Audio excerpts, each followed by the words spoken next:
Last time I said controlled burn here, I got lit up by a firefighter, and rightly so. We call them prescribed burns because even fires set on purpose can sweep out of control, like what happened near Keystone over the weekend. It got our Marshall Zellinger wondering about using fire to fight fire when it is so constantly dry and windy.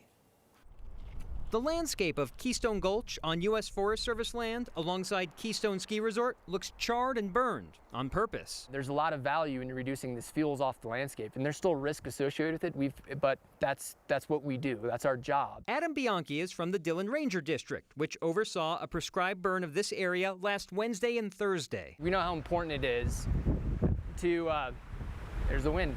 It was that wind on Saturday that led the fire to reignite unexpectedly. It ignited kind of rekindled itself about 3:30, and so at the time there wasn't somebody physically sitting here at 3:30, but we had resources here on scene soon after. There are crews with water trucks still monitoring today. Is that problematic that it rekindled, even though it stayed within the boundaries?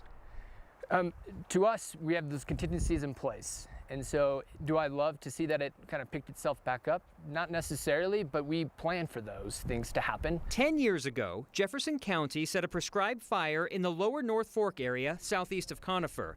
After the burn was out, it was not properly monitored for the required 3 days and reignited on day 4. That fire killed 3 people and destroyed nearly 24 homes. It led the state to tighten the criteria for using prescribed burns. The U.S. Forest Service has different requirements than the state, but there is plenty of overlap. They must do a test burn, have half an inch of snow on the ground, and complete a go, no-go checklist, which asks a few questions before you can start, like, do you have all the permits? And have you obtained all fire weather forecasts, and are they favorable? We were aware of the winds, but we have a lot of contingency in place, knowing as you came up the road, you could see all the other treatment that was also done. We had snow coverage on all sides. You know, we felt comfortable. We'd been burning earlier in the week. We were monitoring after, and we weren't seeing any issues, even with the wind. So we were feeling comfortable with our operations. This year, the U.S. Forest Service has had 39 days where it could burn.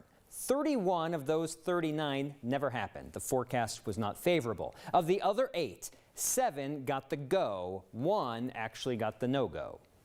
This got to be like anything else. If you lose one tool, you're going to have to rely on others more.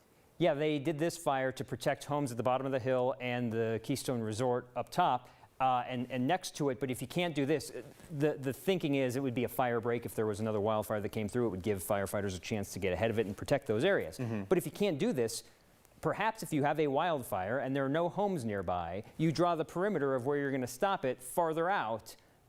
Hey, it's burning, there's no homes.